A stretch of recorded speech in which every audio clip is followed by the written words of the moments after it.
Hello and welcome to another SDAQ&A. Rodrigo, we are live, just so you know. This happened yesterday as well, when I was doing my program with Andrea McMahon. We were running late and didn't have time to have a chat beforehand. Are you with us? Can I hear your voice? Oh, can't hear you for some reason. This is why it's good to have a pre-show chat to double check that. Can't hear your voice. Let's see if we can maybe do something about that. Hello, everyone that's watching. I think I heard something then. Check. Talk. Oh, no, can't hear you. I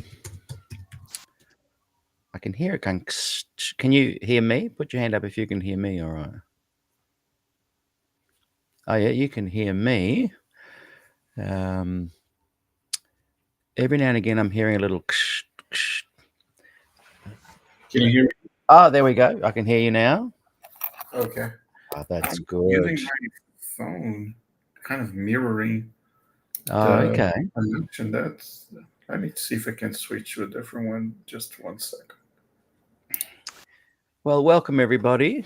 Next week, just while Rodrigo's getting set up there, next week is the Seventh-day Adventist General Conference session, which they have every 5 years, and Rodrigo and I are going to be chatting about that today. All things GC. Do we think Ted Wilson is going to get back in again? I think he will, or one of his ilk, and that's why I put together this little promo here earlier. I believe, and Rodrigo will correct me if I am wrong, but I believe that Ted Wilson and Ayrton, is it Kohler? The two main guys in the running, not to be confused with John Kaler.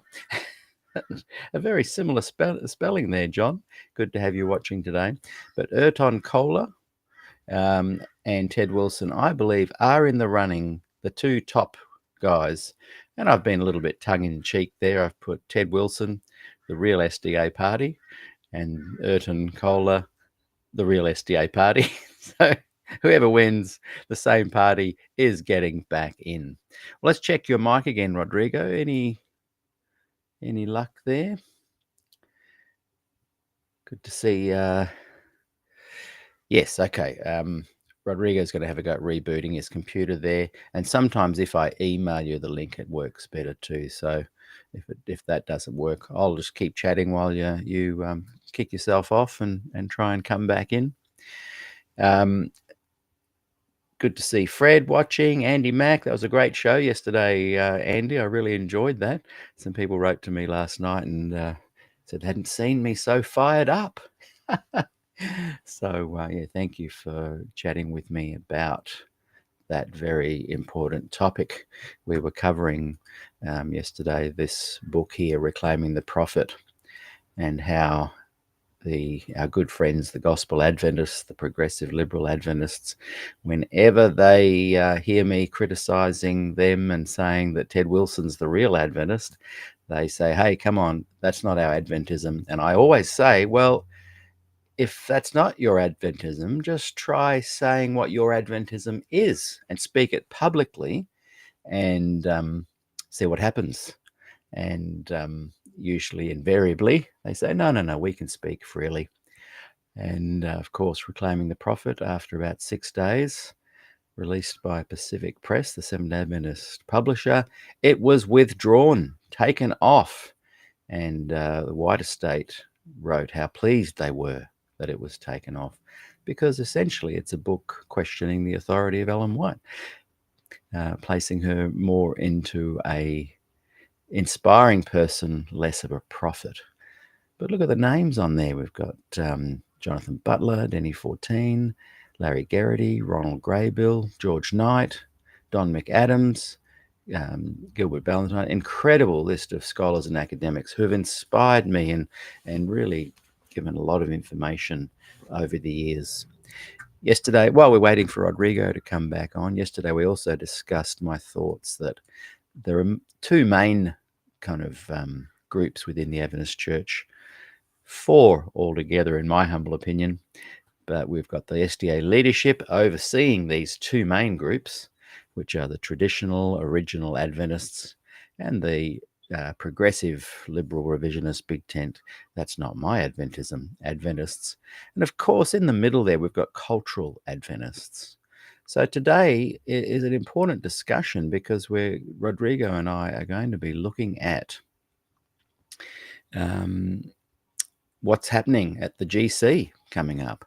And will Ted Wilson get back in? A lot of the progressive liberal Adventists feel that there's going to be a pendulum swing away from that kind of fundamentalist approach, whereas I believe Adventism, its very birthright, is nestled in the kind of theology that Ted Wilson preaches and Ellen White herself taught. So it's going to be very interesting. And just while we are waiting for Rodrigo, just a quick plug for next week. Rodrigo, how's the audio going there, Rodrigo? Oh, still can't hear you. I'll try one more thing, and then if not, I'll try and email you the link. Can you hear me now? Oh, I can hear you. Yay! Welcome. Sorry, Great for that, to man. have you That here, was my Rodrigo. microphone. I think it was switching around the browser, so now it's authorized. Let's say. Now that is totally fine. It's my fault. Normally we chat before we go live, and I thought, no, we'll just wing it. So welcome, my friend. Good to have you here today.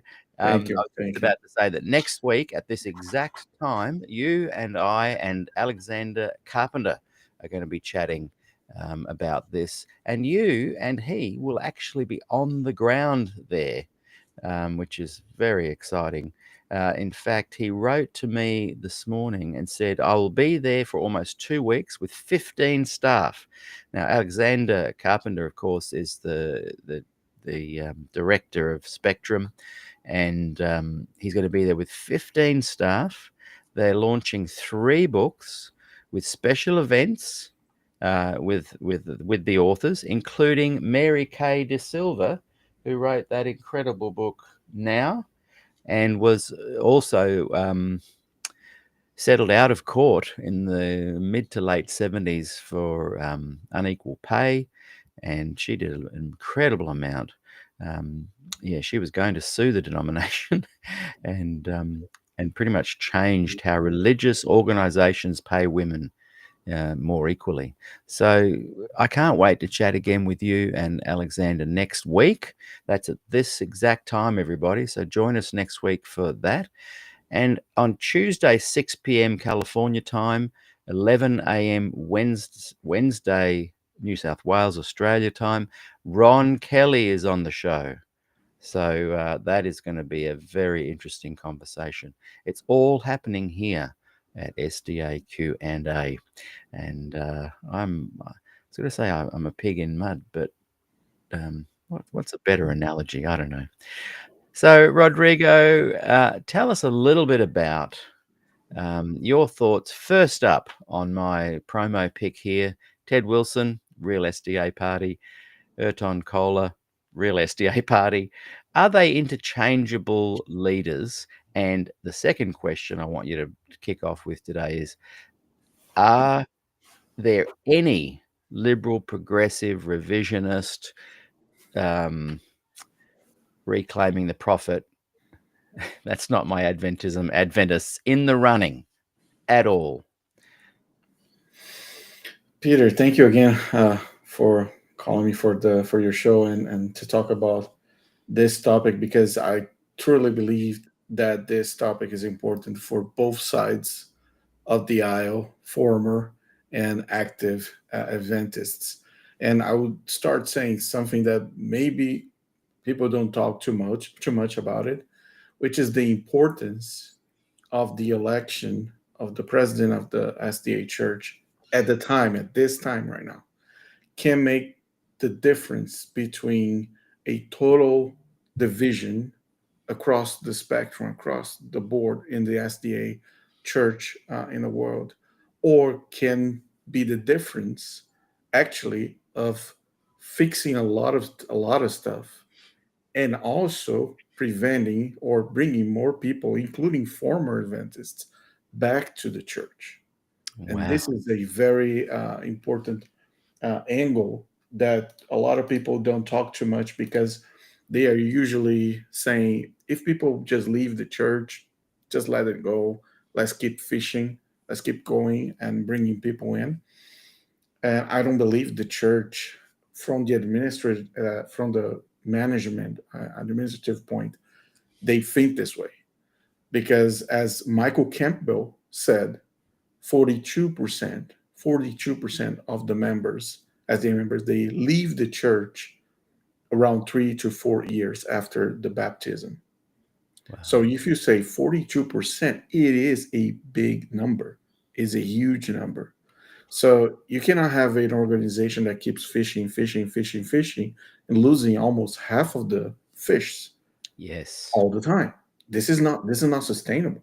Yeah. So the election that is coming will make the difference. Are we having one SDA church or are we having multiple Yeah. SDA churches? Yeah.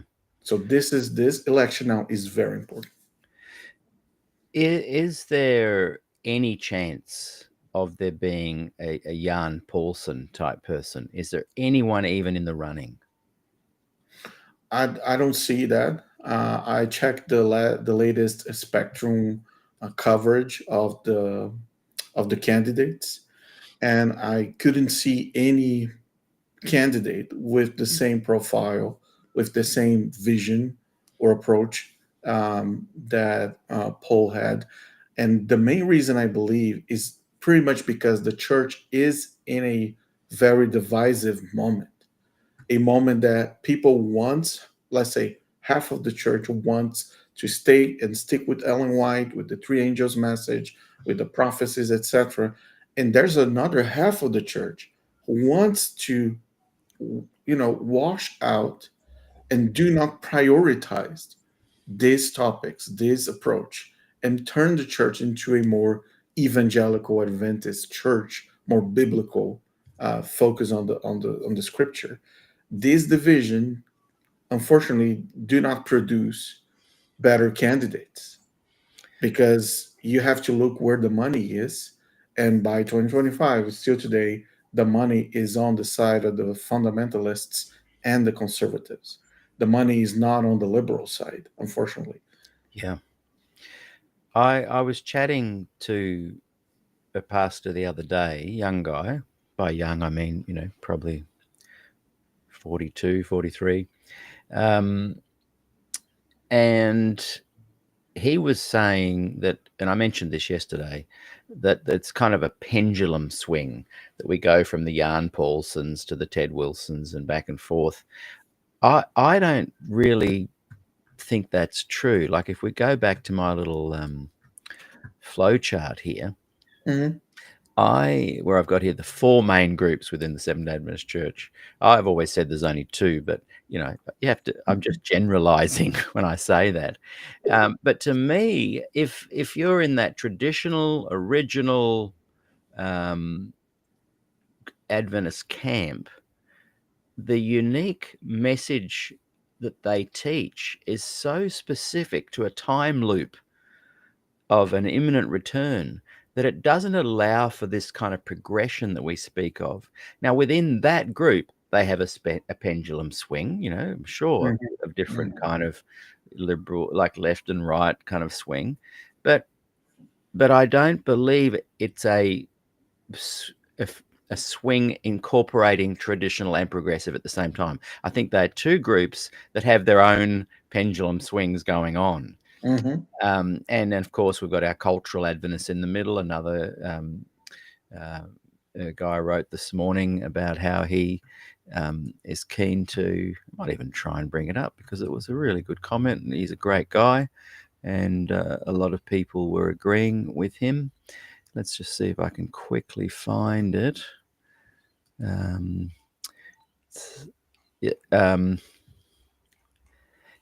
Mark Elmos wrote, I feel so far removed from all this stuff. This was in the promo for today's program. I just hang out in the various groups where I enjoy company. One of them is an Adventist church group. I pop along to see people I enjoy. Let the machinations of the organization be and do whatever. And a few people were writing and saying, yeah, cool. So I said to him, yeah, Mark, you're in that cultural SDA group, and that's fine. Enjoy.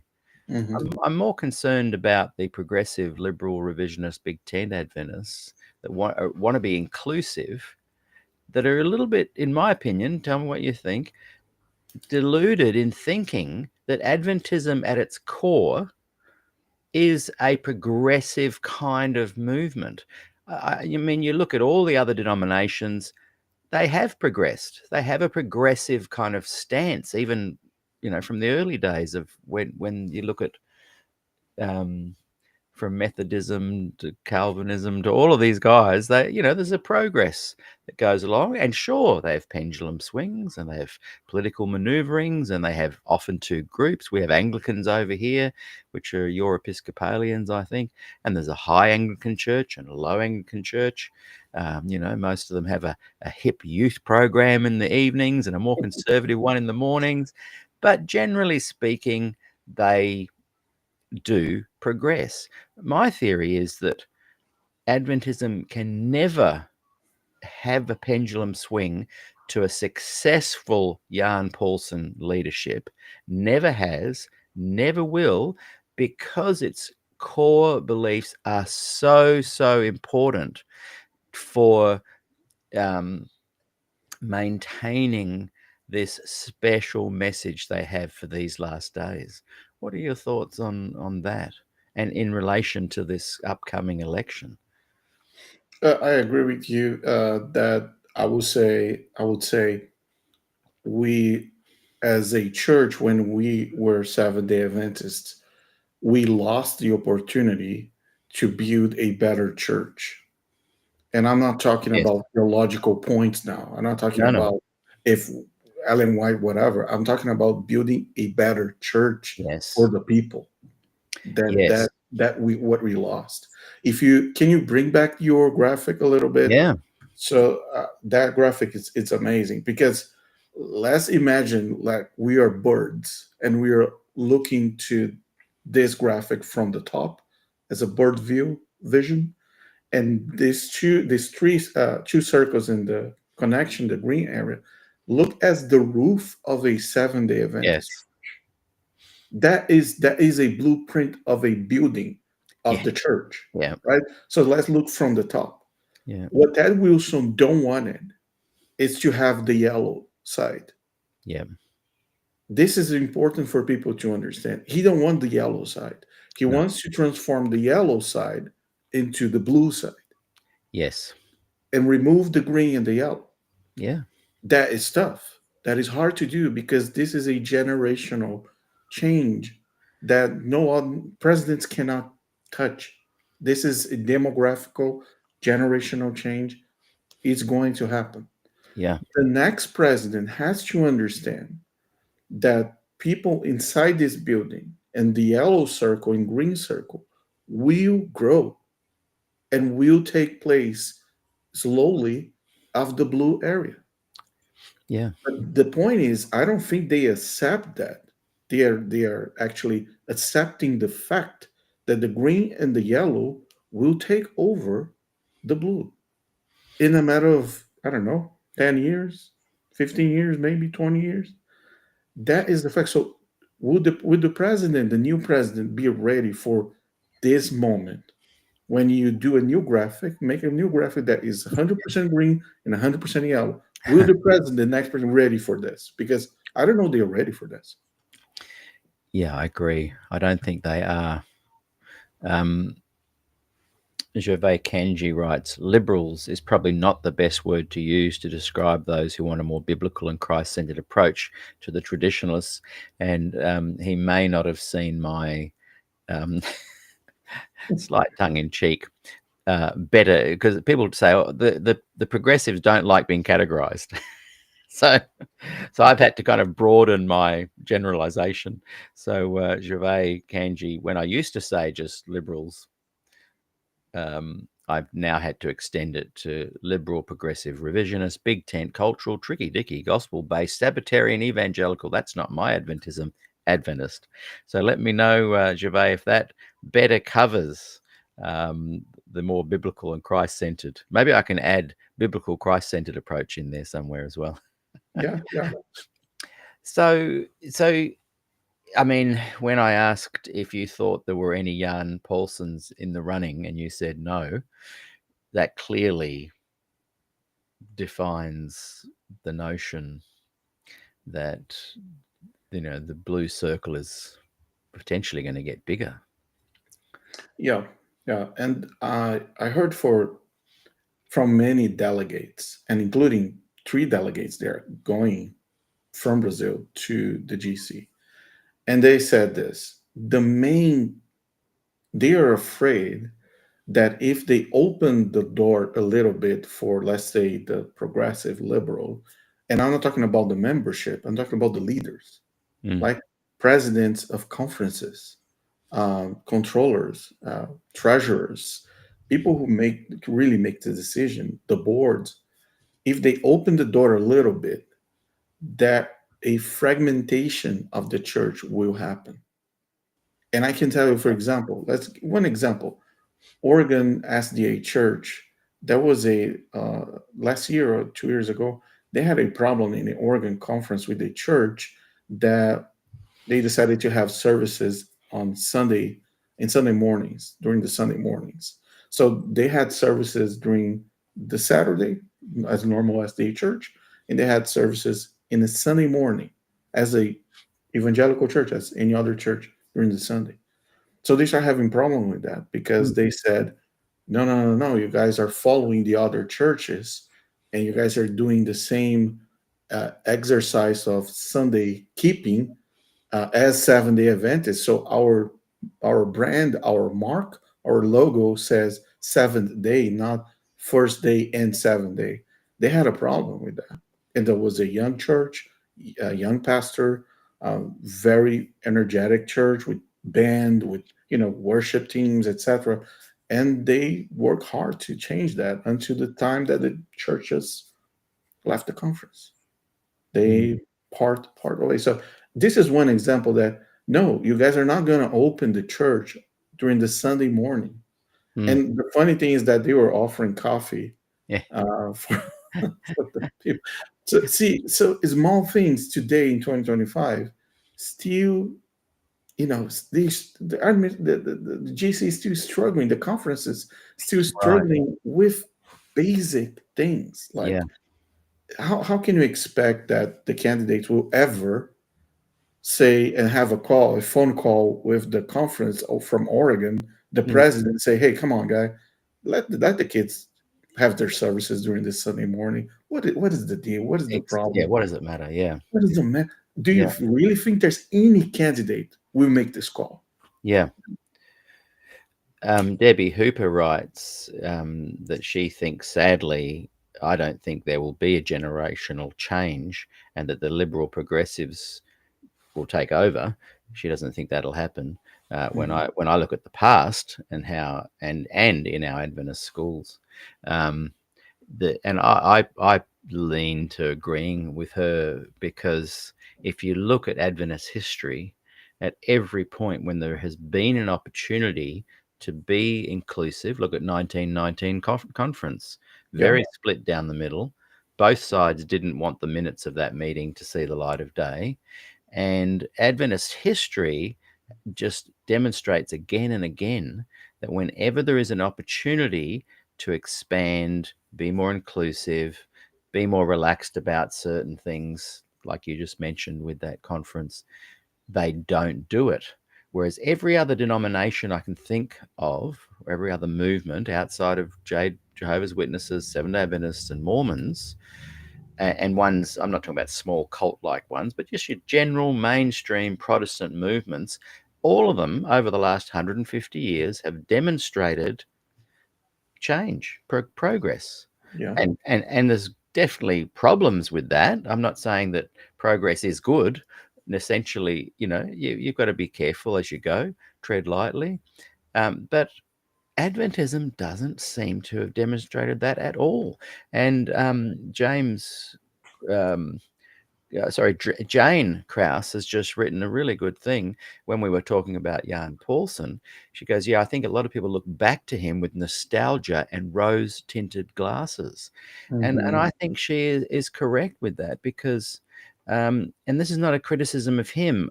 My heart broke when I saw him in tears at the Autumn Council a few years ago, I think 1919, or where he was saying, please don't go ahead with this compliance document.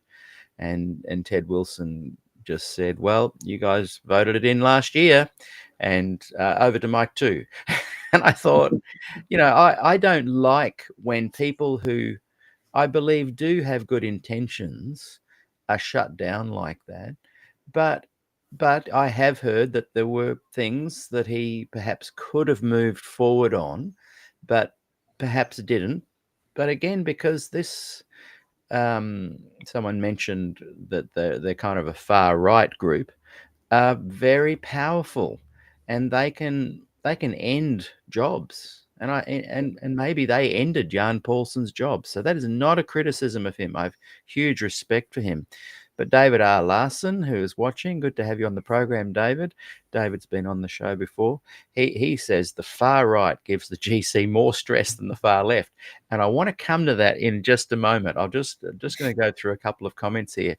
So don't let me forget, because I'm very interested in your take on what is happening with Conrad Vine and Ron Kelly. And as I said, Ron will be on the show next week. I can't wait for that. But that's a whole other element coming in to, as David says so correctly, to cause the GC an incredible amount of grief. I was talking to Gillian Ford the other day, and she said Ted Wilson may be left with only the progressives. And I thought that was classic. So let's just read a couple of comments, and then we'll come to, so just be pondering that. What do you think is going on with that whole other movement that I would have thought that, the blue movement in our picture anyway, these guys here, the traditional Adventists, they fit into that. Conrad Vine, Ron Kelly, they want a more Ellenist, traditional, original kind of Adventism, theologically speaking. But boy, they're about to potentially cause a bigger split than Des Ford ever did. And he wasn't even intentional about it. These guys are on the move. So we'll come back to that in a moment. Hot Wax writes, by the way, I'm just trying a new format with the slightly bigger screen of both of us. Those watching, tell us if that's annoying or not, and we'll revert back to what I normally do if it is. Hot Wax writes, the problem is that Adventism can never truly progress because they believe they have God's full truth already, and they're the only ones that do. Good point. Yep, agree. John Kaler writes, it is not Christian, period. He adds, no yellow. Back to pioneers, then all will be inspired, the claim. Then they can accept Ellen G. White without shame. And, there's a part of me that goes, yeah, look, this yellow group over here, just get out of their hair. But they can't. Another lady wrote to me this morning, and she was talking about, where do I go? She said, Des Ford changed my life. I believe in the gospel. I left the Adventist church. I explored lots of other denominations. I didn't like their belief in hell. I didn't like this and that. I didn't feel that I knew anybody. So she returned to the Adventist church, and her last sentence was, where do I go? And these are relevant questions. But it's not whether the yellow group stay or leave. It's more that I think they've got their head in the sand, that thinking things are going to change when perhaps they aren't. And Moto Sapien writes, evangelicalism is a broad term, has changed, but only for the worse. I recently finished Tim Alberta's The Kingdom, the Power and the Glory, and Evangelicalism, as described from the inside, is toxic. Jane writes again, the problem is that progressive Adventism isn't very Adventist. It's very watered down. I agree. And that's one of the things that they bring. These guys, the progressives, bring this into the mix. They Mhm. water down everything, and I'll say to them, well, do you have a unique, specific Adventist teaching for these end times? And they try and say they do, but really, there's nothing unique anymore. They've watered it down so much, and I don't mind that, but it's just disingenuous to say that the conservative, traditional Adventists are crazy. They're not. I think their beliefs are, but they are clinging to what their church teachings support. Um, Barb writes, raised trad ad. I'm glad that my trad ad, prog ad label's taking off. Ellen G. White was everything. Vegan eating remnant. Oh, thanks, John. He puts, go out and like this video, then come back in. Yeah, it really does help. If you see any comments there you'd like to address, feel free, Rodrigo. Sure. I like to say something which is could be transformative for the SDA Adventist Church. The SDA Church, unfortunately, by the last time I saw it, still do not allow people to disagree.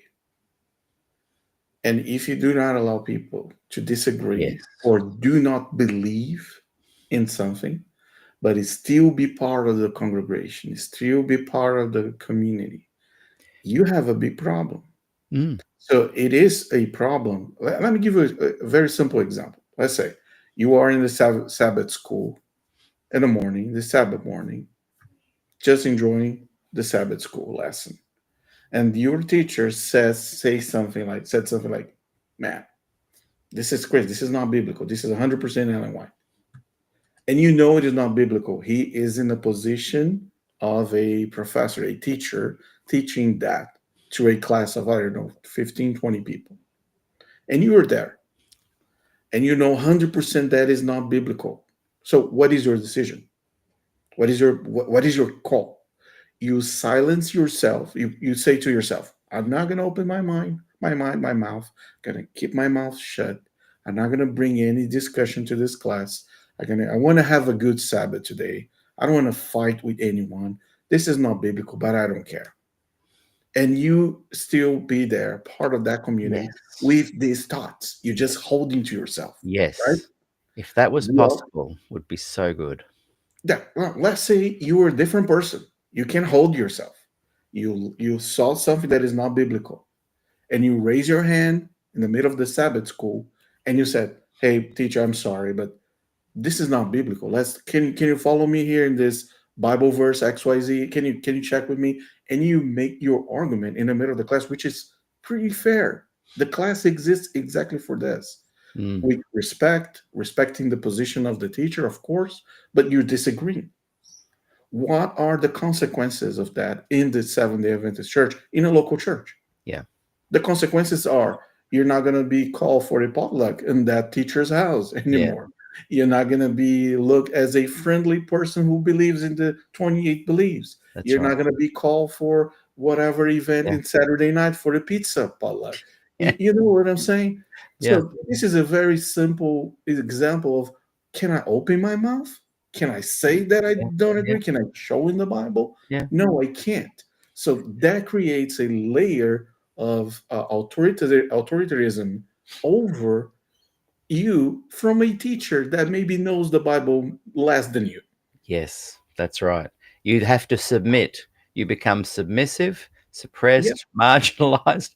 I mentioned that pastor earlier that I was chatting to the other day, and I, I said, well, "Why don't you come on the show?" You know, we've done our two shows on 7 questions pastors won't publicly discuss Yeah. or answer, and we've done 2 shows, 7 more questions, and I was chatting about you and the shows, and he admitted that he probably couldn't, or if he did, he'd have to be very careful, and I also noted that his job, is tucked away in the middle of nowhere in a little Aussie outback town, and here's this vibrant, youthful kind of pastor that could be doing some things. I love those outback churches. I'm not criticizing them at all. I've done so many gigs in those kind of churches. I love it. I love the people. But Mhm. I'm saying that the church leadership sometimes uses the God has called you to this little town to actually isolate your ability to speak up about things. And I Yeah. mean, look at it as we said, in my discussion yesterday, the reclaiming the prophet, an honest defense of Ellen White's gift, taken off the bookshelves. Like, what's going on? I was excited. I thought, finally, these incredible Adventist academics and scholars, they've spent decades showing us the incredible flaws and plagiarism and things about Ellen White. I thought, great, now they're going to speak positively. They're going to shout their gospel Adventism from the rooftops. They're going to prove me wrong that, these people can speak freely and not have the cookie cutter descend and chop them into shape. Um, 6 days later, gone. Yeah. Bob Wolfgram, in one of the comments yesterday, said they shouldn't call it reclaiming the prophet. It should be revising the prophet. And I thought, yeah, Right. that's a very Wow. good, That's good a good way. one. Good That's a way. good. Very good. Um, BDC writes, Des Ford said, wherever you go, you will find theological problems. Yes, that is true. I am trying to highlight that Adventism doesn't have your normal theological problems. My point is, as you just said really well, it suppresses any discussion that's outside of its template. And John Kaler said, yellow. You're creating these trends where it's called a color now. The yellow guys, um, could consider creating something new.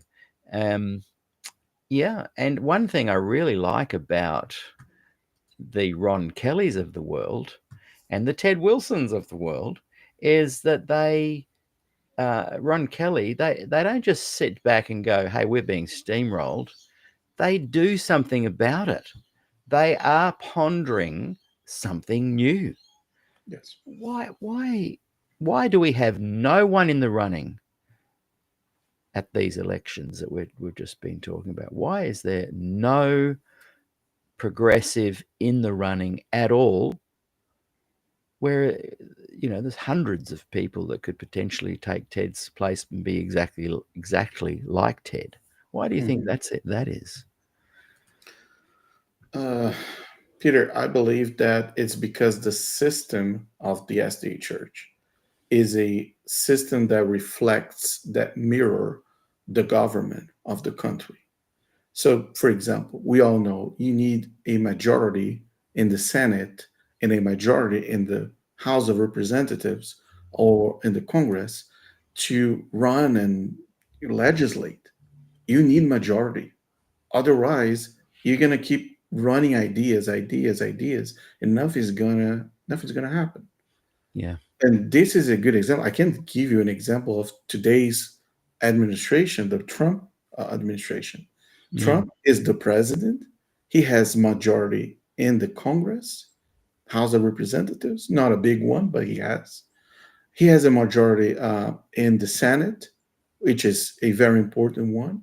He has a majority in the Supreme Court, which is important, very important. And he is the president. Now, think about that. You have full power. Whatever idea you have support and you have votes to make that happen. What happens with the progressive liberal candidate? Let's say me or you, we can just put our names there and say, hey, we're gonna run for it. Yeah. Okay, how many guys in the administration we have to really have enough votes to pass the legislation for Yeah. the SDA Church? And honestly, We don't have it. What you have is traditionalists. A majority of the seats are traditionalists, are conservatives. So a president today in 2025 that is, let's say, liberal, progressive, or let's say in the middle, that's okay. A little bit here, a little bit there. Even though he will never have majority to change something. That's right. Let's say, for example, women ordination, which is a huge topic. They don't have majority to change that Yeah. in the GC today. It's not possible. They don't Yeah. have the votes. Let's say about the LGBTQ community and representatives, people from the community representing the church in their local churches.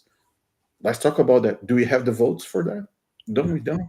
No. So, from the political standpoint, let's say, it's impossible for in 2025 a progressive candidate, even elected, has any leverage in the administration in the church whatsoever, unfortunately. Yeah. And it's rigged from the start because the delegates are chosen, Exactly. and only the delegates that toe the line are chosen. Exactly. Now, there's an interesting thing, a rumor I've heard is that there will be electronic voting at this GC for the first time ever, where in the past, people will be asked to hold up their little sign for a yes or a no, whatever. And, their conference leaders and division presidents and union guys are looking along the row and frowning on anyone that doesn't raise up the vote that they want. Whereas electronically, people can go, oh, yes, I'm voting yes. Good. No. Do you think that will create a difference, or has it been so rigged beforehand that it's not going to make any difference at all? It doesn't make difference. Even if the people speak on the microphone, it's not going to make a difference because by 2025, they still do not show and assume the errors of Ellen White, Mm, historicals or theologicals. They can't do it. So what can we expect from a administration who still believes that the dark day, still believes the stars fell in that specific date, mm, the mm. earthquake was a sign of the apocalypse, the revelation, etc., etc. How can we believe in an organization that is lying about the money not going to ADRA and Mm. is taking money from the government and never speak about it? So Yeah, the voting process is already rigged because of the people who are voting for. They yeah, have every single delegate on their pockets. So it's not a representative global church as we learned during the tithes and offerings. This is just yeah, bedtime story. yeah, exactly. And I think if we go back to our chart at the top here, the SDA leadership, and I purposely put them at the top there with a bit of a cloud, they are overseeing all of this rigged kind of situation. It would literally take one sentence from the leaders: "You are all welcome. We love if you're cultural. We love if you're traditional. We love if you're progressive. You are all welcome." They could fix the problems if they said that. Why don't they? Because here's the group. The facts are these two main groups exist. Yeah. But why won't the SDA leadership say, not only do you exist, but you are welcome here? Why do you Yes. think that is? Oh, can I give you an example? Simple example in Brazil. Okay. In Brazil, we had there's a church called New Seed. It's a very modern black walls or type of lights and band and everything cool, looks nice. If you go inside, you're never gonna imagine that is a Seventh-day Adventist church just because they're getting together during Saturday mornings. Mm, It is a very modern church for the people in that specific area, very urban area in São Paulo, Brazil. Now, right. for decades, they are just working there, doing fine, and they got a pastor called Edson Nunes, which is a very progressive pastor. Yeah. Is a pastor who has a different vision of the people. We like to help people, embrace everybody. Doesn't matter your gender identity or your color or your how deep is your pocket. You're all welcome. And he started working that. They took the pastor at Sononis was removed from the church completely Yeah. because he said something that was too progressive. Mm-hmm. Mm-hmm. So a project that was focused on using that space to build something new, and that is directly connected with the comment, like from the yellow side, oh, can we build something new? Yes, people are trying to build something new, but when the things got too new, they took the Cut pastor down. away Yes. and they put their own names over there, and they put some ACs, new lighting, new projector, a new area in the church, and they thought, see, we're keeping the things going, but now we have our guy inside. Mm. So the guy just changed their style from Yeah. Oh, traditional to yeah. modern, and we have control of the space again, Yeah. and the things keep going. So And that is what happens again and again and again and again. yeah, Look what and happened to the suddenly, One Project, you know? what project? Like, Where are they okay, now? They're gone. They're the Nun Project now. okay, let's say let's spend like 5-10 million dollars and build a new church. Let's call this church Adventist Biblical Church, whatever name, and just get together during the Saturday morning. That's okay. So Saturday morning, check. We are not eating meat during the potluck. Check. We are not, preaching anything that is not biblical, like whatever it is. We're sticking with the Bible. All right. Now, do you guys believe in Ellen White? No, here we are open to anyone. If you believe, if you don't believe, that's fine. You're welcome here. But you guys preach the three angels message. No, no, we don't. Our focus is in the Bible. But we can teach if the person wants. That's fine. But it's not in the agenda. All Yeah. right. So you guys are not Seventh Day Adventists. Oh, wait a second. You say that the people who are the remnant are the people who keeps all the commandments of God. What is the makes you different from the Baptist church? Oh, because you keep the Sabbath. Well, you're keeping the Sabbath here. What is the problem? We're not the remnant anymore.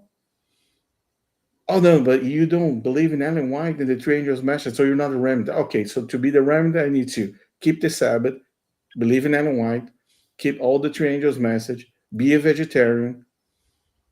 What else? Oh, and do my training every year to run and for the month to the mountains to run from the Pope.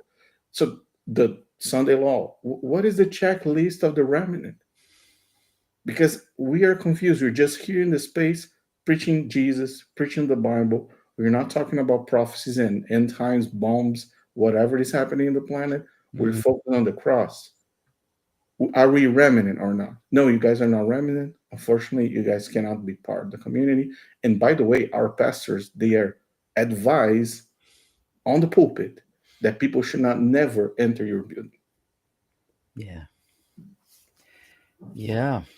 See? That just confirms again what we're saying, that you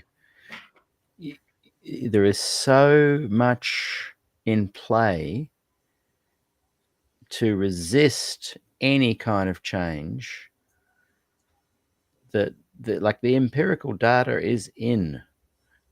Adventism almost, as I've said before, is a perfect storm for remaining immobilized, but with little Yeah. sparkly things to give you the impression it's changing.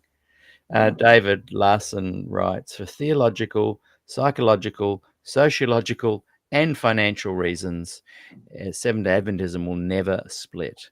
It will continue splitting as it always has. However, it will never split. The denomination owns all the property. And that is another very, very good point. Um, But can I say something about this comment very quickly, Peter? yeah. Uh, one of the things that is changing today, it's changing now, is the perception what is a church for a individual. What is a church? Okay, a church is going to a building or the church is here in my mind. Mm-hmm. This is one of the biggest fears for all churches. I'm not talking about Seventh Day Adventists. Right. I'm talking about people who believe the church is your relationship with God first in Christ and with your community. That could be your family. Mm. That could be you, like we are neighbors, me, your family, and my family. We are a church. Yes. So, Yes. from that standpoint, this is a problem for any church, but specifically for the Seventh-day Adventists, because you're getting people in that truly believe that the real church is not there. The church is in my house. The Yes. church is my family. The church is my neighborhood. The church is the people at my work who we pray together during the lunch break or whatever moment. Mm. So the perception of church is changing completely, primarily from COVID, from now to Yeah. now. It changes. It's changed. Yeah. It's something new, and pastors still are struggling to understand. Okay, how can we connect the dots? Because if your church is whatever place is not here, what is this place here? Mm. Yeah. Yeah. Good point. David Larson writes, Dr. Ford splintered Adventism. He didn't split it. And that's a good point too. Brian F., how you going, Brian? Until Adventism embraces the true gospel, it will never progress. And he adds that some of the yellow, the progressives, stay to bring the gospel to the blue. One thing that I've kind of pondered, and I might be wrong, but I think that the gospel Adventists, the progressive Adventists that that do stay, I don't think they actually even do grasp the gospel. It's so infused with Hellenism that I don't think they actually really see what the true gospel is. Ellen White did a prequel to the Bible. She paraphrased the Bible. She does a post-apocalyptic sequel to the Bible, and she interprets through a very cloudy prism of light and visions that make it very difficult to actually find the real gospel. I'm not saying Adventists, that there are no Adventists that have found the gospel. I'm speaking collectively. The Yep. general vibe of the progressive liberals is to run as quick as they can into the cultural arms of Adventism and just enjoy hippie Jesus and haystacks and happy Sabbath. Um, so yeah, I don't even know if they truly. I'm not. I don't even think I know. So I'm not judging them. I'm just trying to grasp as simple amount of as possible. Um, and BDC adds Seventh Day Adventists missed the opportunity to make relevant changes in 1980, and that's very true. But if you look, you've got 1980, you've got the group that gathered together in the 60s, where they tried for 2 or 3 years to make the investigative judgment and the sanctuary doctrine stand with the Bible alone, and they couldn't. And so they just didn't. They just dissolved. They didn't keep any minutes. You go back to 1957 with questions on doctrine. You go back to 1919 with the conference there and the hidden notes, and the minutes, and you go back to 1888, and you go back to 1864, and you go back to 1851, and Mhm. there's so many times when opportunities were presented that I just can't see they've ever run with it. I don't think progressive Adventists have ever gained a foothold, but they still lurk away there, and they're happy. It's a tough one to discuss because as David Larson said, it's just from every level: theological, psychological, sociological, financial. There's just something that just keeps them together, which is a good segue into. I want to talk about this Ron Kelly movement and the Conrad Vine movement, where they're definitely very upset with how the church leadership manipulated, lied, obfuscated, um, meddled with the whole vaccination kind of approach, and what has come to light, like you mentioned and revealed to me, I think last week or the week before, about the address stuff. um, the United Nations. I think there's some stuff going on there, and the World Health. There's so many things there that these guys, the more traditional Adventists, are very upset about. Have you kind of pondered about them? And I guess next week, everyone, Ron Kelly will be on the show Tuesday 6 p.m. California time and Wednesday 11 a.m. New South Wales time. I'll be asking him these questions. But Mhm. what are your thoughts on that? These guys are organized, networked, monetized, focused. They have a mission to make Adventism, um, you know, back to what they believe it should be, to the Mhm. original kind of source material and Ellen White's authority. What is that going to bring to the table at the GC next week? What kind of things do you think might happen um, with the whole Conrad Vine? Because what they're suggesting is, yeah, let's actually start moving tithe payment to Mhm. only the churches who support our thoughts on all of this. Yes, Pretty powerful. it is. It is, and the main premise of their approach is freedom of conscience. It is the foundation for a healthy church, a healthy community. And freedom of conscience is like on the during the COVID, lots of churches enforce some things that people didn't like. They enforce like churches were closed during COVID. People, a lot of people didn't like it. Members were limited by numbers to attend the church, attend the service in the buildings. So in the church I was attending that during that time, they had only 8 people.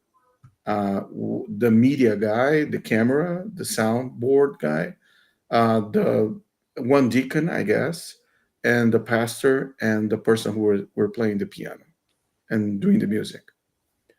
And that was the max attendance that you can, by the board, this decision by the board.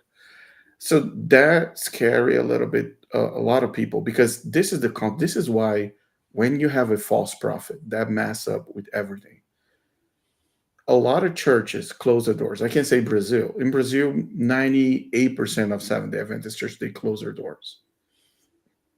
So the government said, close the doors, and the church obeyed. I'm just focusing on closing the doors now, nothing else. So the members said, all right, so we are the remnant church. We are going to fight the government for the Sabbath. But in the first opportunity, in the first scenario, which it was a big one, by the way, a pandemic, the church automatically said, all right, government, we're going to close the church. We're going to close the doors. Yeah. They So, bowed to like, the papal leadership. um, so let's just pretend, Peter. Let's just pretend we don't have internet. We don't have cameras. Let's just pretend we don't have that technology yet, yeah. and we don't have to go back too long ago. We're talking about the 90s. Yeah. We're talking about the 90s. Okay, no internet, no streaming, no YouTube, no nothing. Yeah. Right? Let's just pretend we have COVID in the 90s, and the Yeah. government said close the doors. Where are you going to watch your service? Yeah. Tell me where. Where are you going to click to watch your service? Yeah. Where are they going to get Nowhere. their money? Yeah. Nowhere. Oh, how can I pay my Thai online if I don't have internet during the 90s? So imagine the same thing happening in a time that there's no internet. So the point they're making is a very important point Mm. because, oh, yes, you can have your service online. All right. Let's say the internet collapses. We have a lot of blackouts with internet. Like in 1 year, there's at least two big ones. Let's just pretend we don't have internet. How can you watch your service? How can you keep your Sabbath? Mm. Oh no, but I'm not working during the Sabbath, so I'm keeping the Sabbath, even not going to the church. So the point they're making is, in the first opportunity, the government said, "Hey, close the door. the church, close the door, and obey the government. Yeah. So is that easy? Yeah, I know. Is that easy? Yeah. So if they say close the church because you're not keeping this Sunday or you're Yeah. doing something, are you guys going to close the door? Of course they will. Yeah. They're just getting money from the government to support ADRA. Come on, guys. So that shines a whole light on the traditional Adventist leadership, the Ted Wilson style leadership. If Sunday law came in, um, they would just bow to it. Of course, And of course. and I think that's what Ron Kelly and Conrad Vine are speaking to. They they are like, our church needs backbone, and in many ways, the blue here, the traditional Adventist, they have a lot of backbone. I don't agree with their theology, but boy, they go, we want our church back. We want you progressives out of our hair. Stop watering down our religion. And we will take steps to ensure that even the leadership returns to this kind of Adventism, this original Adventism. I have not seen that. I've seen the traditional Adventists mess with the progressives. I've seen leadership, side with the traditional Adventists and mess with the progressives. But I have never seen the traditional Adventists mess with the leadership. And I kind of like, I've had a little bit to do with Ron Kelly in the last couple of weeks as we've been, working out dates and times that he could come on. He is incredibly uh, an incredibly nice person that isn't pushing. Any chats we've had have been very, back and forth. I get a sense about him that he is just wanting to stand up and protect his church and give it Mhm. a bit of a spine again. Um, my initial takeaway is that he's an organized, friendly, unscripted kind of a guy. And Mhm. I warm to people that are unscripted. I said to him, I said, look, I doubt that you and I would have anything we'd agree on theologically, but I'm all about freedom of speech, and I get a whiff of what you're trying to do here and say here that I could probably stand behind. Um, I I believe that this moment with Ron Kelly and all the others surrounding him has one very important effect, in my opinion. The membership saw the size and the weight of the church, the size and the heaviness of the administration in clear plain sight. They saw a pastor standing up for something, and you don't have to agree with the pastor, but he was preaching and presenting his position, his Mm, ideas, his opinion to the church, to his flock. That's it. Now the members are seeing everything happening. Like the pastor is removed, the whole political game start happening. The Michigan conference is a complete mess. They're seeing the church receiving a pastor that didn't want it to be there in the first place, and said clearly to all the members in the same church, I don't want to be here, guys. I'm here forcefully. I was forced to be here by the administration. The whole thing transparent and clear for the membership, Peter. So that was a very good thing. Why? Because the members, they go there, attend the Sabbath, give the tithes, give the offerings, just go home and say happy Sabbath. And they believe the size of the church is the size of their church, is the size of the little local church. Now they saw the big, big, big Godzilla, which is the administration saying, wow, this is big.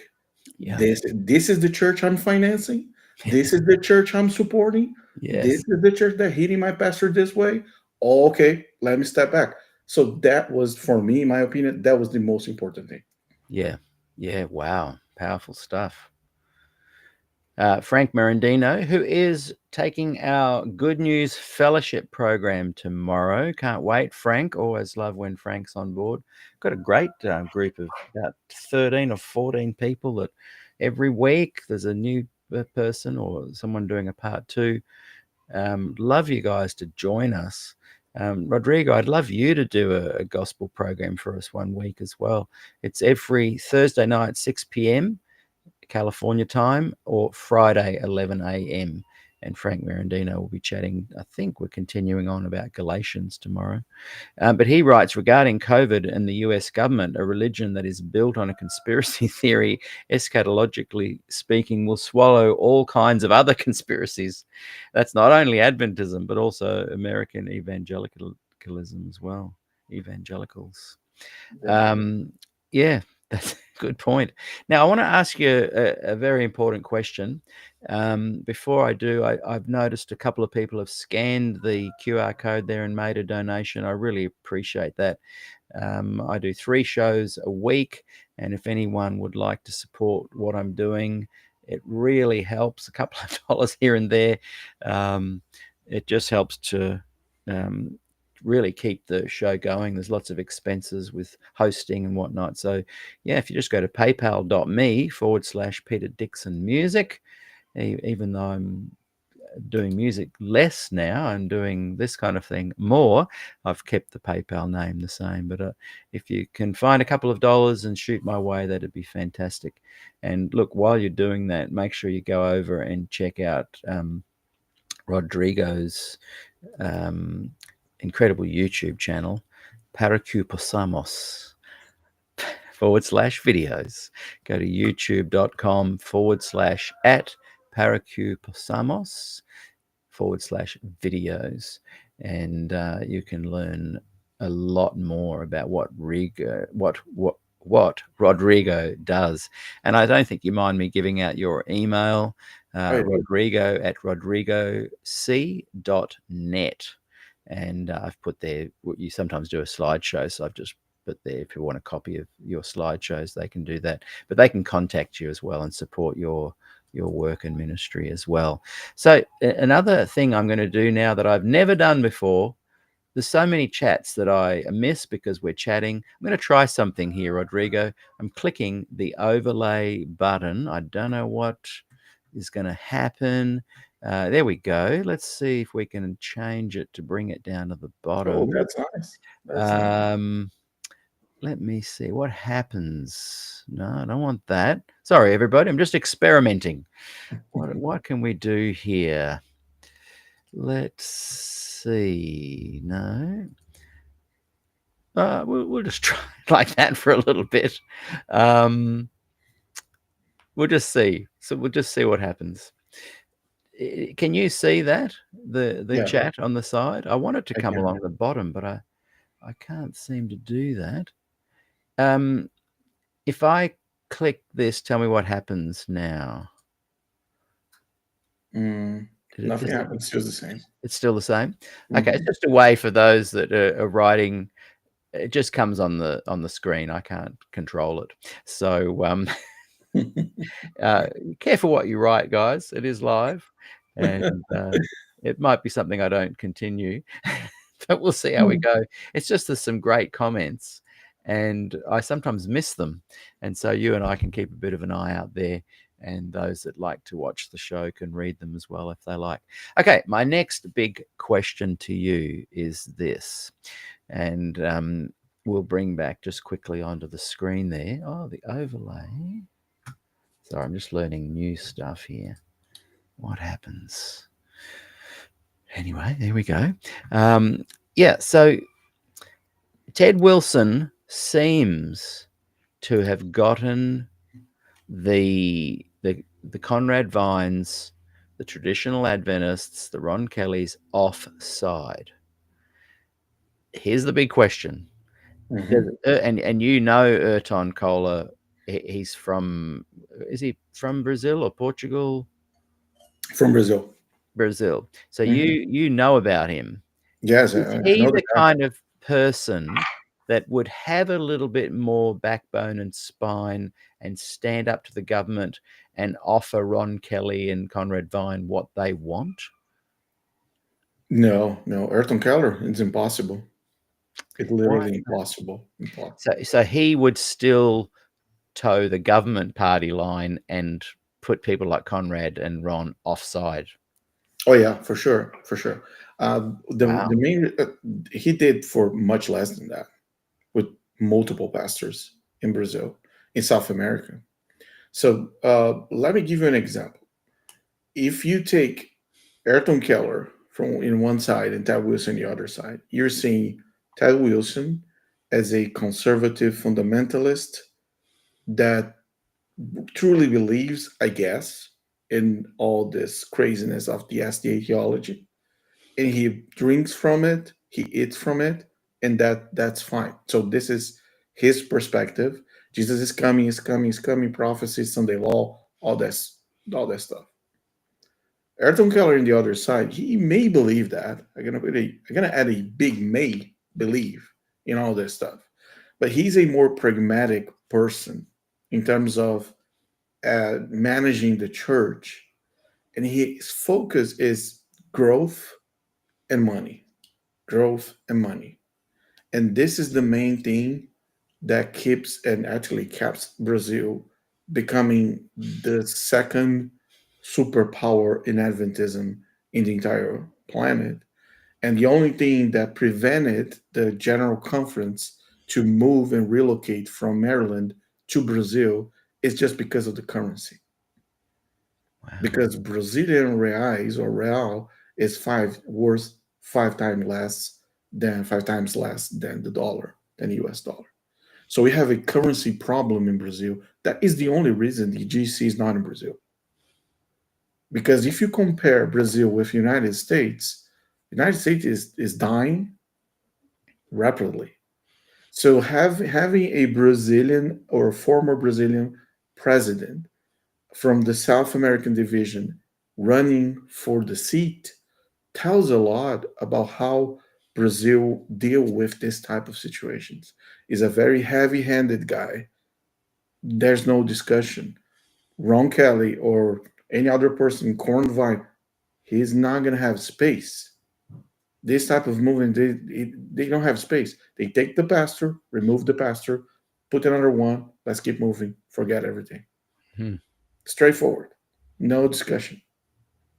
But I understand for another side that Ayrton Keller, if elected, he will have a lot of trouble with the Pacific side of the church. Mm. Because in Brazil, we don't have a Loma Linda, a Pacific Union, a La Sierra, a Walla Walla type of cultural environment with Right. a lot of freedom to talk, with a lot of freedom to publish things, materials, and get along with the differences. We don't have that in Brazil. It's one way to think, one way to do the things. Nothing changed. Mm. So Ayrton Keller never had a, let's say, regional or a very big group of people thinking differently or Right. exposing the things about the church. Like we have people in the Pacific side of the United States. So this is fun. This is something to watch because he will have to adapt.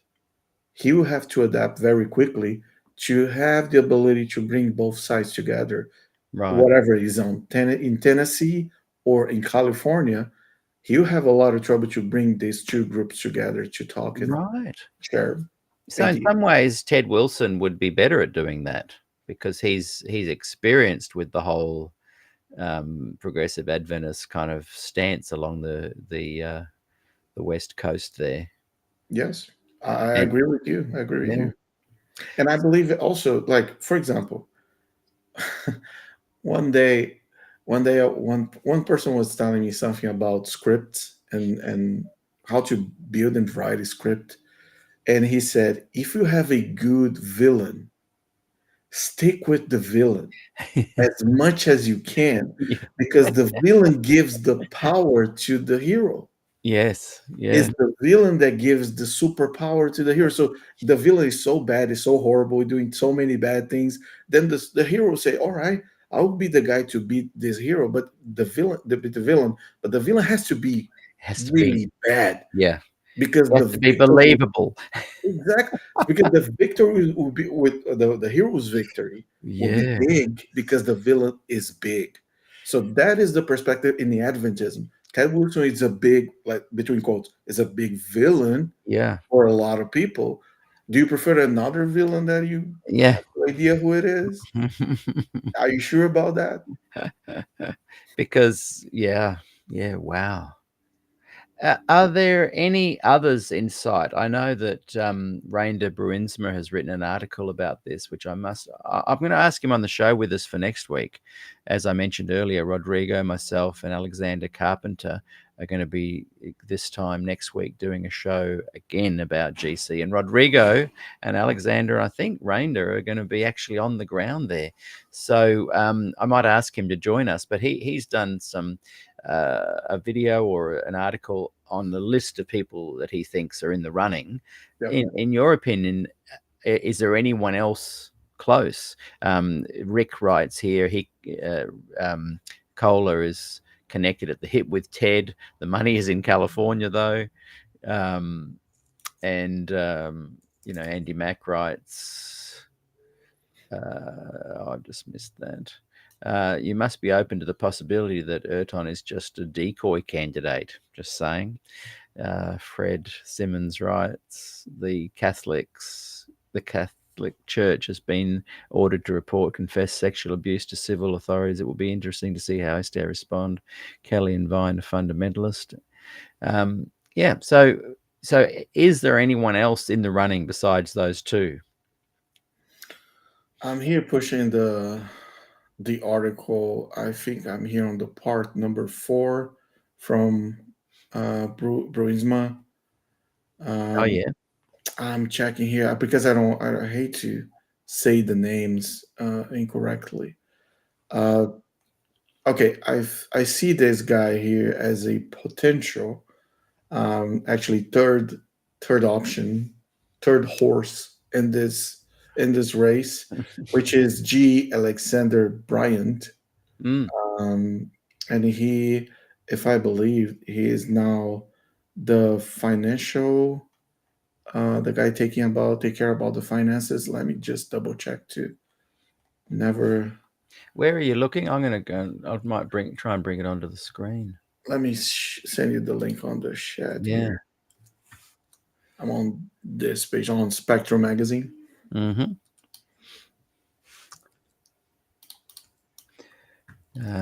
I will see if I can just share that on the screen. Sorry, I mess up with the another financial. He's the president of the North American division, the Can you, NAD. can you see that on the screen there? Is the Alexander Bryant, G. Alexander Bryant. It's a bit If you small. scroll down, yeah, if you scroll down a little bit, you're gonna see that. Where did it go? Here we go. So even our very own Glenn Townend is in the running. Yep. Wow, didn't realize that. I went to college with Glenn. I think we graduated the same year. Am I going down? Need to go further? Oh, here we go. If age is not a problem, then Noel Cooper's in for the chance. Arthur Steele, Vice President of GC at the moment. Is that correct? Gary Krause. I went to college with him. Gary, boy, I'd vote for him. He potentially would be. I might be totally wrong because I haven't really caught up with him for many years, but he I thought would be the kind of person that was more progressive. Daniel Duda, I've heard his name mentioned before. Mm-hmm. Pardon Mwanza, G. Alexander Bryant, Johan Natha, Alec Henry, Glenn Townend. That's very interesting. Which is the one you were just mentioning? If you go down a little bit more, I guess. Sorry, can you go up? I think Yeah. your screen is if Oh, yes, oh, it might be. right there, right there. Go down, go down. Alexander, one more. Oh, yes. There we go. Alexander, yeah, this one, Brian. Tell me about him. So he's the president of the North American division, and which is be a president of the North American division in itself is a challenge, because he has to connect the dots across the regions. And we're talking about the Bible Belt, which is Texas, Louisiana, um, South Carolinas, Florida. Is a very conservative corridor, regional corridor in the United States. Tennessee, where the conservative Adventists are, and Right. also have to stand your other arm to the West Coast. So if you can't do this in a way that you don't break yourself or the churches, you already are in a very good position to become a president that has the understanding of how United States Seventh-day Adventism in the United States works. I Right. know the president talks and speaks with the entire planet. Is not 100% in our United States. I Mm, understand this point. But the other countries, they look to the GC and they look what is happening in the United States.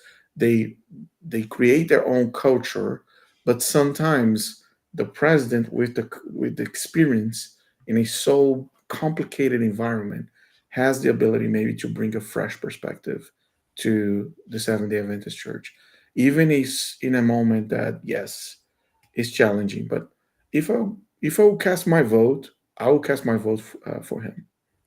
for that guy. For Alexander, Oh, yes, oh, okay. I would do. I would Now, do that. Debbie Hooper, who writes also for Spectrum and Adventist Today, has written that these are Bruinsma's picks.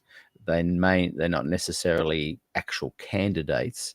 Is there a place we can go to find out who the actual candidates are, or how does that work? Uh, I think based on the rules, I believe. Correct me if I'm wrong, but I think anyone can candidate to become a president. Right, The problem is if you have the access to the board to put your name on the ballot. right. That I think this is the point. But in terms of candidates, I think any person in the Seventh Day Adventist Church can raise the hand and say, "I want to be a candidate for as a president." So that's why Burisma probably is bringing names so Right. that can be considered. So from that perspective.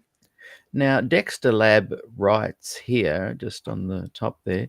And by the way, those watching, if you're enjoying this overlay where I'm just allowing the comments to fly here, tell me if you like that idea. And I'll keep doing it. But Dexter wrote, well, at least no one nominated Conrad Vine or Ron Kelly. Um, he thinks that would be a disaster. But these guys, as I said earlier, politically motivated, networked, monetized, and have a real focus. Is there a chance that in the next GC there will be candidates that are more in line with this Conrad Vine, Ron Kelly approach of returning the church to a more or to a less influenced by government church? Mhm. Is that possible? I mean, they're so networked. They're having a huge influence on the church. Is that possible that they could kind of maneuver in a way that would bring about the opportunity of them presenting a candidate? I don't think so, Peter. Because let's just pretend, okay? Let's say in a neighborhood we have two Seventh-day Adventist churches, okay? Let's just pretend this little story, and we have the church that follows the idea to be independent from the general conference, and I don't know, 3 4 blocks down, or maybe a couple miles down, you have a church that is connected to the GC, right? In the same area, in the same neighborhood. The problem with that is this: the church that is connected to the GC will follow the rules of GC and will act accordingly Right, in terms to the other church as the GC commands. In other words, their preachers don't preach here, their singers don't sing here, their community is apostatic because they disconnect from the church. So you create a church creates a very hard to herself, to the church, to itself, a very put herself in a very complicated position because the community will look to the church as against the general conference, and that is serious stuff. You're going to be isolated. You're going to have a big trouble to communicate or to represent the church, the values of the church. So I don't believe that is the path because it hurts the people. It hurts the member. The member will feel like I don't belong to the church anymore. I don't follow the JC anymore. I cannot have my voice heard in a superior level anymore. So it hurts the member. If it hurts the member, pastors run away from it. Yeah. Okay. Yeah. Good point. Yeah. Jane Krause writes, I'm assuming a woman can't be voted as a president. Yeah, that's correct. Sadly, and one of the key reasons I left the Adventist Church, because it neglects its females, its members, its women members, and I'm actually going to be doing a show on that, a short one where I'll be talking about how Adventism neglects its women. It's a neglect. It's a neglect for all of these, you know, progressive Adventists that are supportive of women in ministry. They are, by remaining silent and not and just happy to be, the tree hugging hippie Jesus. Hey, Mhm. we all love each other. Yeah, but you are neglecting, and there might be a better word than that. I'll try and find it, but they are neglecting the women in the Adventist church who are daily unable to achieve certain levels of leadership. Here in Mhm. our union in Australia, in one of the, I think there's two unions, but um, I'm pretty sure that at a union level, there are 23 jobs. Someone can correct me if I'm wrong. Only 10 are available to women. That's neglect. That's abuse. So to just quietly sit there and say, "Hey, happy Sabbath. Let's have haystacks for lunch." Oh, nothing to see here. Let's just leave it in God's hands. Let's let the machinations unfold. I'm not bothered about that.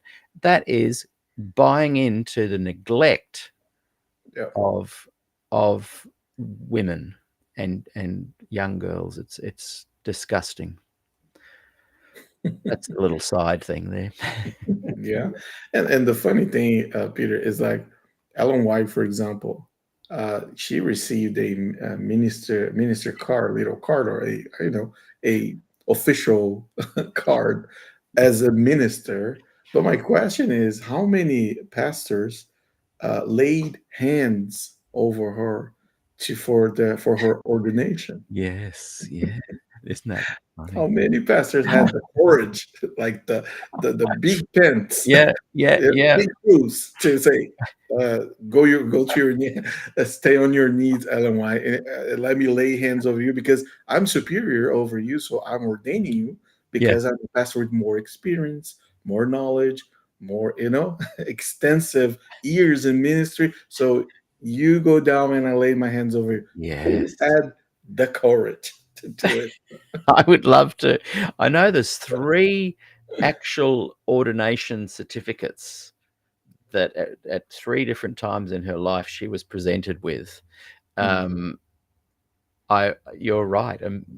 That the traditional, I'm sure it was happening back then, the traditional approach to ordaining someone was to lay on hands as well. Yeah. Um, there's aspects of Ellen White that I find quite appealing. That she was definitely not a pushover, and Uh, I think Dexter Lab writes, "A woman can't be president, only prophet." Too soon. And yeah, here's a church claiming to be the remnant people, the people that are raised up at the end of term to keep the commandments and to have yeah. the testimony of Jesus, which is the spirit of prophecy, and it's a woman. But in the church, women are neglected suppressed, marginalized, and the very people who have a voice that could do something about it, the prog ads, Yeah, don't. don't. Yeah, you're right. I, You're right. I just find that gutless. That's great. That's great. I'm excited about it. To see what decision will be made. I'm 60% in my brain. I am 60% more convinced that Ted Wilson will receive another chance, another shot, Yeah. and 40% that may Ayrton Keller will get the seat that he's dreaming of for so long. So long. And if he misses out this time, he's in next time for sure.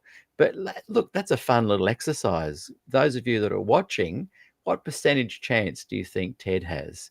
I'm putting it at 98% that Ted Wilson will be returned to power.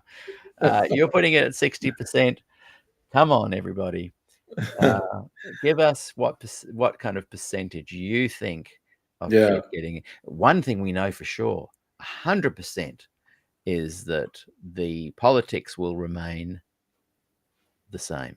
Oh The yeah. same party that I've put up with a little bit of tongue in cheek, the Ted Wilson Real SDA party and the Ayrton Kohler Real SDA party. It's really just two different potential candidates running the same party. I like the cover. I like this graphic. It looks great. It looks. Oh, Oh my. classic. I tried to fit you and me in there and have another party name. So, Uh, look, tell us some more. Are there other things that you've had there in your back of your mind that you wanted to share today? Next week, as I've mentioned, we are meeting Rodrigo, myself, Alexander Carpenter of Spectrum, director of Spectrum magazine. Um, we're going to gather together. You are actually going to be there, and so is he. He's got 15 staff there. Mary Kay De Silva's going to be there, which is mind blowing. I'd love to have her on the show. Um, and Ron Kelly's on next week. So, what day does it start next week, your time? oh, the day on my time. There's a couple sessions before, kind of administrative sessions. But if I go to the website, officially Mhm. speaking, like SDA, I think it starts on the 4th of. Sorry, the July. Sorry, is yeah July 4th. Uh, sorry, July 3 to 12. But actually, I think the action really start happening on the 4th. Oh, okay.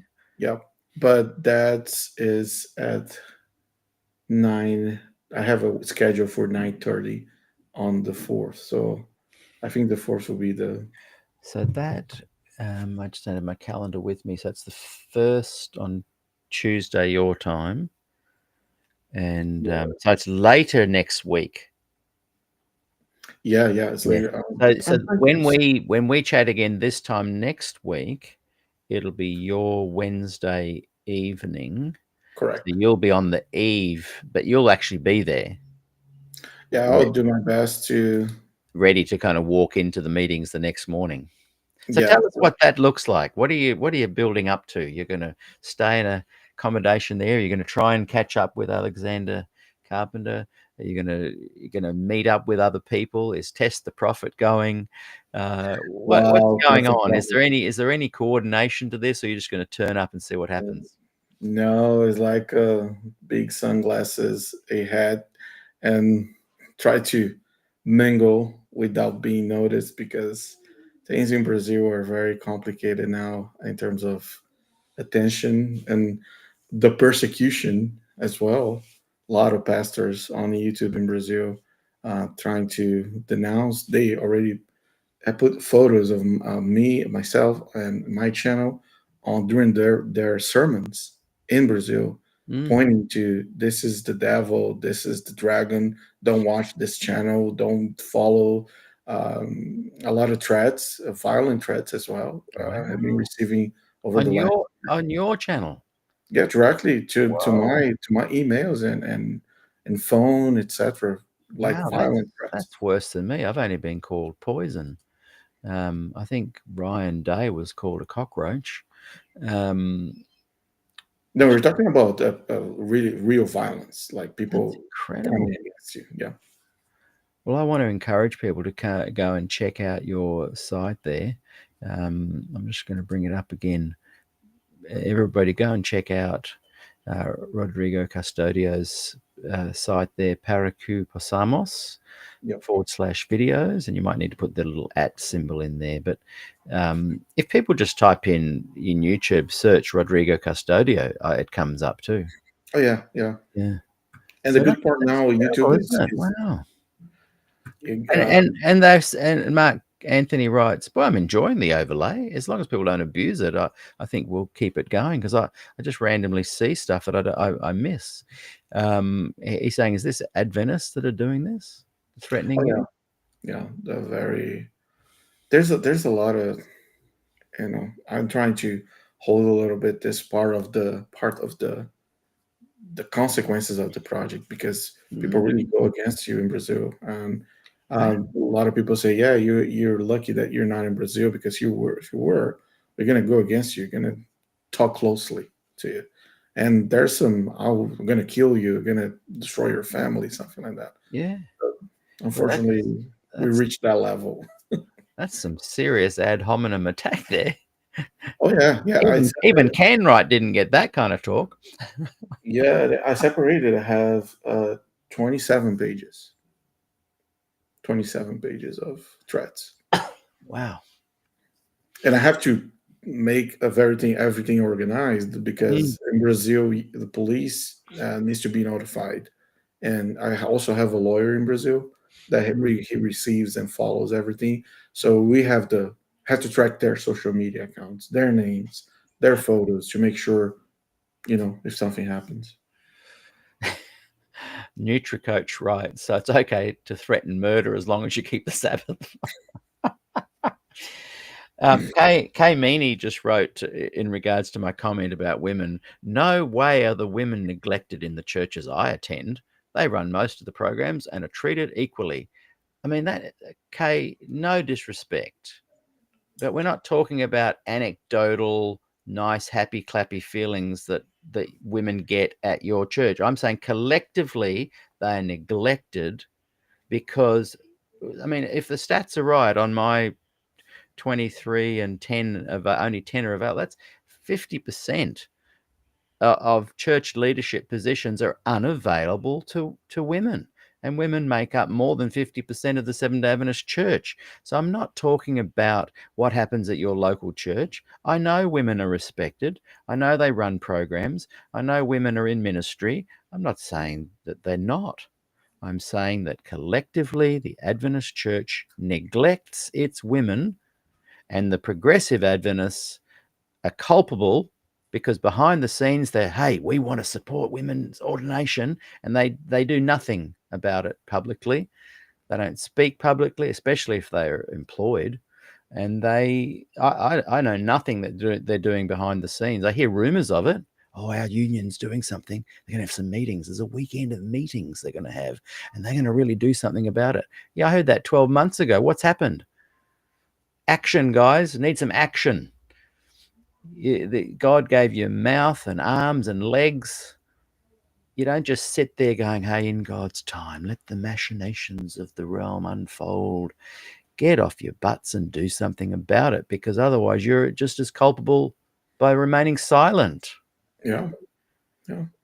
And George Knight, I think the only big name, big name that spoke about women ordination, plain and clearly supporting it, was George Knight. And I watched his video a long time ago presenting the topic and saying, hey, we have to do something about it, guys. He's like, come on. Yeah, exactly. Yeah. And But overall, Peter, my take on this GC is this: we are out of the game. We're out of the stadium. We're not watching the game or participating anymore. But if you ever wants to consider the church, the SDA church, and see the church getting better in terms of biblical positions, biblical standard, theological, columns defending biblical things, and you know, checking out from a lot of this crazy stuff, you have to pay attention to the percentage of the votes. And I know it's extremely boring. All the voting process is boring. The topics and the microphone, people talking, giving their opinions, etc. It is. But at the end, go back to the voting board and check the percentages on the topics. For example, confidence on the writings of Ellen White. Go check the percentage of people really believing that, oh yeah, we have to stay with Ellen White, stick with her. How many do you agree? And then you're gonna say like, all right, 80% against 23, maybe 2 years ago, 4 years ago, 5 years ago. Today is 42 against 40 something. Okay, something's changing. The delegates are having a different position. Oh, what about women's ordination? What about tithes and offerings? How the tithes should be managed? Uh, Check the percentages of the votes so you Yeah, can feel what the right. people are really saying, and what is the message of the Seventh Day Adventists today. And that shows how the church, where the church is going, where is the north of these topics. So I know we're not going to see a lot of change today, No. but I see on these percentages signs of maybe that something is changing and we have to pay attention. Yeah. Yeah. Um, Adventist Stories Told says, in reference to what I was saying about the union saying they're going to be doing something about ordination, it's interesting that ordination is an agenda item coming up for the AUC Australian Union um, constituency meeting here in Australia at the end of August and September. Is women's ordination an item on the General Conference 2025 session this next Good week? question. I don't know. It seems to have dropped off, doesn't it? I don't know. To be honest, I don't even know if it is possible to bring it back without so many layers of topics and vote suppression that really happens during the GC conference. And the voting suppression is simply saying, oh, let's table this. How many votes for tabling this? I count I like two, three pastors from very big regions, like Mark Feeling, for example, or another big voice, take the microphone and say, "Oh, we should table because this, and that," and open the Bible and say a Bible verse and something emotional and convinces everybody to table it. And Mm, nobody has the courage to take the microphone and look to Mark Feeling and say, "Sorry, brother, you're wrong, mm, man. You're wrong on this topic. We should bring this thing back to the voting table." So, this dynamic is very complicated to do at the GC conference. So I don't know how many layers people will have to break to bring this topic back. mm, mm. I had um, a bet with George Tichy that I said Mark Finlay or Ted Wilson or someone of their ilk will get in. But I thought that Mark Finlay had a bit of a chance there for a while. And people keep saying, oh, he's too old. But he's a very good diplomat. When he speaks, it seems that all the Adventists are lulled into a, oh, that sounds good to me kind of Mm. feeling. Jane Krause, thanks for your comments today, Jane. They've been great. She says, what's the best or worst outcome? Good question. I'm going to give my personal opinion. I think Ted Wilson staying as the president is a good thing for the moment the SDA Church is living in. And it's because for those two things. One thing is the new pope. So the new pope revived the Sunday law energy, the prophecies energy, the bachelor things, all that stuff. So the new pope brought is bringing this thing back to the church with a new term for Ted Wilson. We reinforce this message, and we know it's never going to happen. So that will help people to wake up faster. So the end of the world is coming, the Sunday law, all that stuff helps people to wake up because they are tired of this. They're really tired. They tired of Revelation seminars, Sunday law seminars, all this stuff. Daniel, they're tired. But having Ted Wilson there will help them to wake up faster.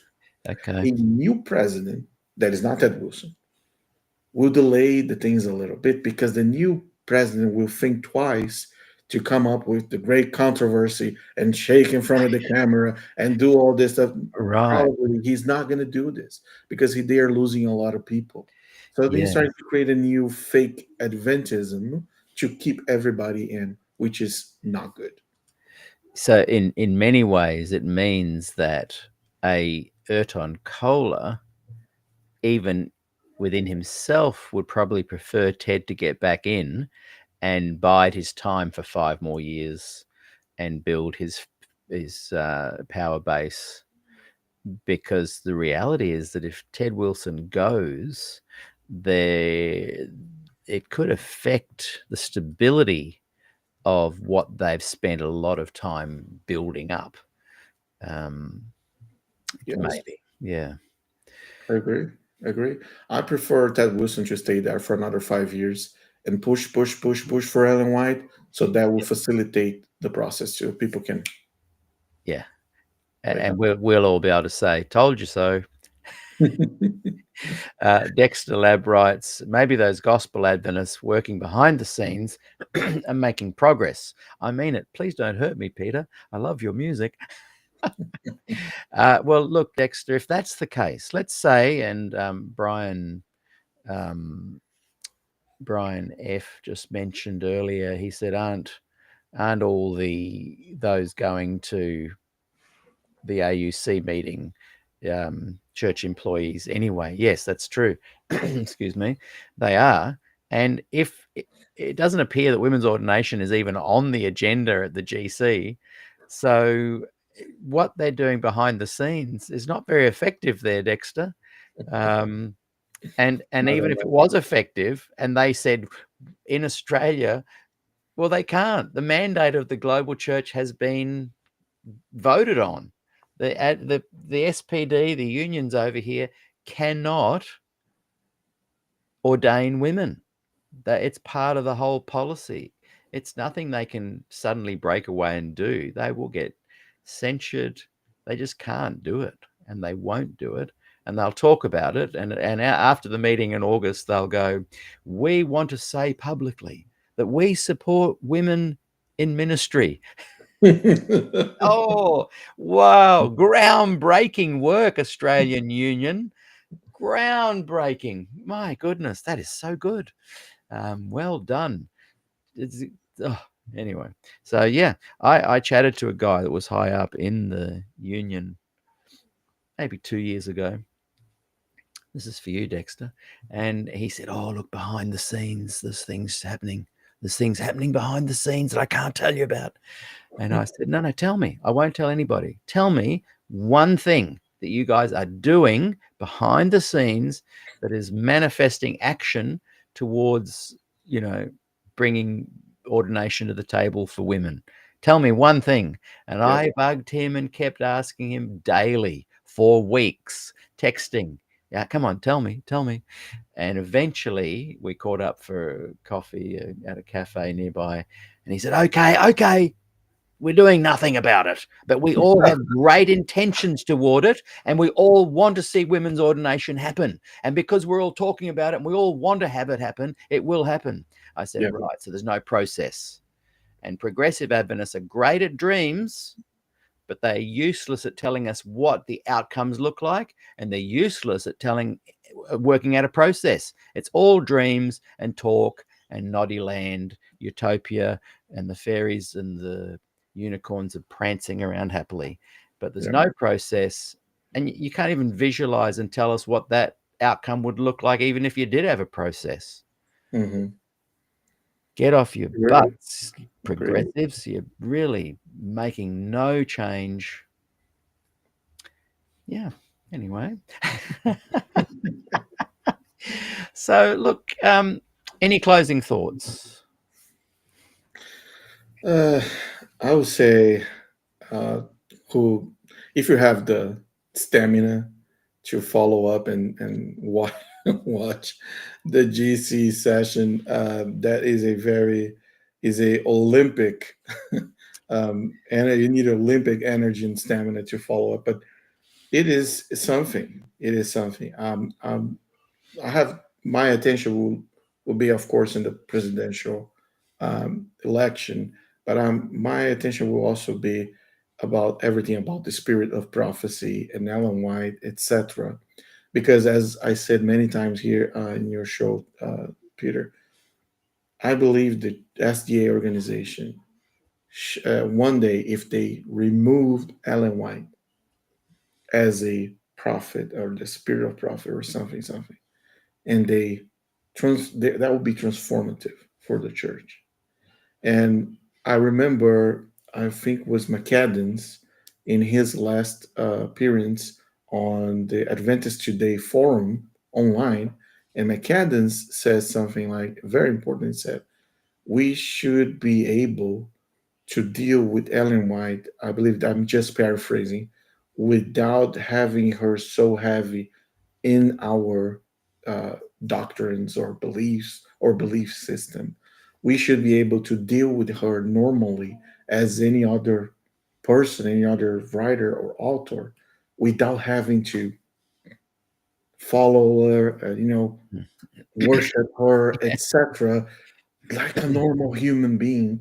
And that will be maybe a first step for a healthier church. So I'll be paying attention to this topic for sure, if it comes up, of course, because they just voted last time the confidence and this writings of Ellen White and 2022. So if it's something comes up, for sure I'll pay attention to that. But Mm, other than that, the presidential subject is the key. Nothing's gonna change. I have no hopes, but maybe something is happening behind the scenes that we don't know. yes. Well, Barb writes, I feel like we're in good hands with the boots on the ground next week. Now, when it actually kicks off, are you going to be at all able to, maybe we can message each other and we'll just go random live? Can you take your camera in and say, here I am, this is the stage, here are all the people? Is that possible? Or will they, because they won't take phones off you, you'll be allowed to take your phones in. No, no, I know. I don't think they will. It's pretty much just open. It's an open meeting. Mm. I don't plan to stay there for the entire session. It's No, no. impossible. My schedule is very complicated, but I will do my best to capture as much as I can, and let's go from there. Yeah, yeah. But if you're randomly there and you're outside the front or something, it'd just be great to have a sense of, here I am live, and just hold up your phone and look in the background. Even if you make a little video and send it to me and I'll just upload it. Oh yeah, oh yeah, oh That'd yeah, be great. Yeah. oh But yeah. you might be able to message me on the phone, send me a text and say, hey, look, I am actually somewhere now. Let's do a quick live show. And we'll just come on here and just quickly go live. Sure, sure. That'd be Yeah, great. yeah. So just to quickly wrap up, Ron Kelly next week, Tuesday, 6 p.m. California time, Aussie Wednesday, 11 a.m. The next day, we have again Rodrigo joining me again, Alexander Carpenter from Spectrum, the director of Spectrum, um, is joining me. And I'm not sure who we've got next week for our Good News Fellowship, but tomorrow we've got Frank Merendino. I would love all of you. We've got a good size audience today. I would love all of you to join us this time tomorrow, Thursday, 6 p.m. USA, California, Aussie, New South Wales, 11 a.m. And come and join us to get an idea of what the gospel actually is, minus all the filters. So, yeah. Look, thank you so much, Rodrigo. I've really enjoyed, as always, chatting with you. We're going to have to do I'll just quickly bring it up on the screen because I love giving it a plug. Here we go. We're going to have to do seven more questions. What can we call it? We've already done 7. We've done 7 more. 7 more. 7 more again. Another 7 7 plus. more. 7 plus. To ask your local SDA pastor. They don't even have to come on the show. Those 2 episodes, I encourage people to go and watch, because you can go up, if you're an Adventist, go up to your pastor and ask them these questions. Okay, mate. Everybody go and check out Rodrigo's YouTube channel, Paracu Pasamos. And you And the can good all... thing is, like, YouTube is auto translating to English. Yes, it's It's happening. dubbing. It's dubbing, auto dubbing in English. I don't have even to dub the video. YouTube is already doing this. Doing it. No If you way. go to one of the latest videos, I think from last month and Yeah. this month, you can just select listen in English, No and way. everything is dubbed. It's just perfect. No way. We were talking about that as maybe one day it'll happen, and it's happening now. It's happening How now. exciting. Can you send me a link to one of your latest shows that is doing it on? And Yeah, I will watch it this afternoon. Awesome. yeah. Thank you, everybody. Really enjoyed today. Thanks for your comments, and we will see you all tomorrow. And yeah, stay safe, live long and prosper.